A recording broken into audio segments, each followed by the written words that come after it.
Happy Monday, everybody. Yeah, I know. I feel that way too. You know, if I were sitting where you were, I'd be just as excited.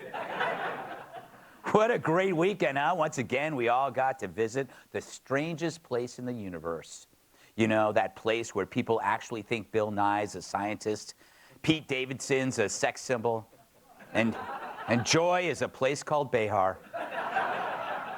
Talking about America's mainstream media, a world run by conjurers who believe they can hypnotize us into not believing what we see. You know, we've been here before. Remember this gem from back in 2020.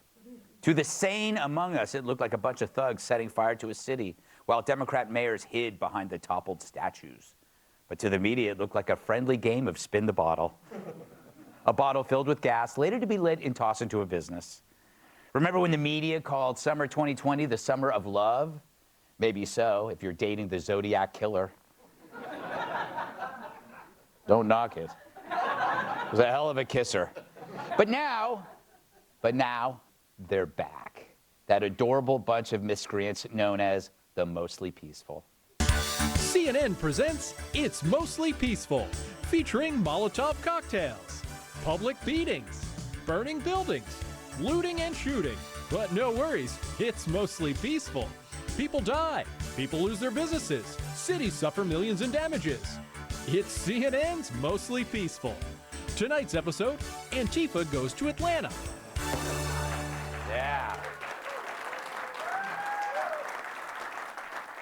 Down in Atlanta, the city had begun building a police training facility. You know, the place that offers the better training for law enforcement that the left's always been demanding, where cops can learn to defend themselves from a 6'5", 280-pound career criminal trying to stab them to death by reading a poem to him from Maya Angelou.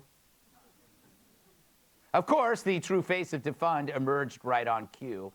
The anti-cop rabble descended on the site to occupy it. And last week, the police attempted to clear them out so construction could continue. And of course, rioting broke out, or what CNN calls a harmless pillow fight. 7 people arrested on charges of domestic terror. A cop was shot. When police returned fire, the shooter, a non-binary protester, was killed, even before police asked for pronouns. I wonder, does reporting that the casualty was non-binary cause twice as much outrage? Because, of course, mass outrage was the response.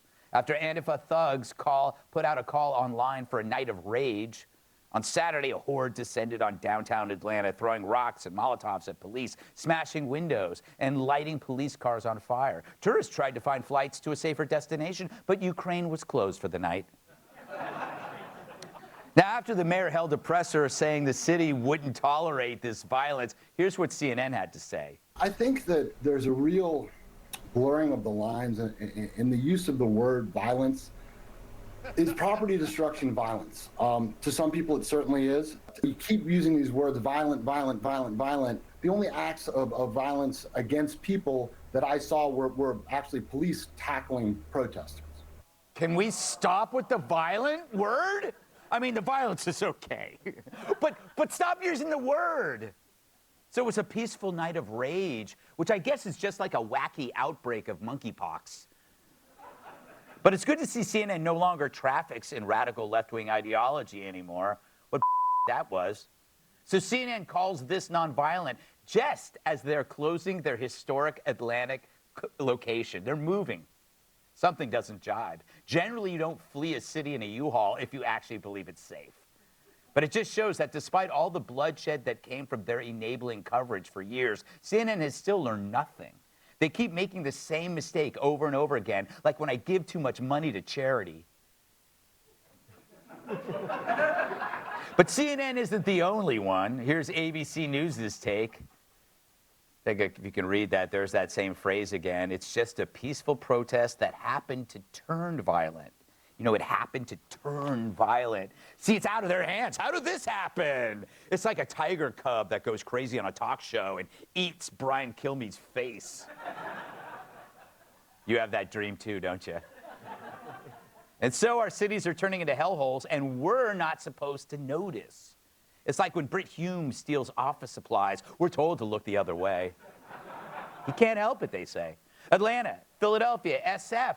Here in New York, where DA Alvin Bragg claims his reforms will stop skyrocketing subway crime, our own Fox News weatherman Adam Klotz was just jumped on the subway by a gang after he tried to defend an older man being harassed by the group. They beat him like he got the forecast wrong on the day they were supposed to go looting.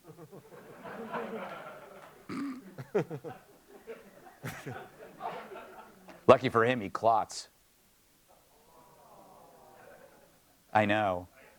Cops caught 3 of them, all teens. No criminal charges were filed, and they were released to their parents. With criminal justice like that, it's safer to ride the subway on the outside. But urban decay isn't new. From the 60s to the 90s, our cities look like they've been sacked by cranky Visigoths. People fled in droves. The only institution left that actually functioned was the mafia. It's happening again, though. But this is different because we're told there's nothing to see here. It's not happening. Just like the border, just like the documents, just like the elections. So where do the sane among us go then? So how about Mexico? They never finished that wall, right? They're all coming here, so let's just switch countries, right? We get tequila, they get Don Lemon.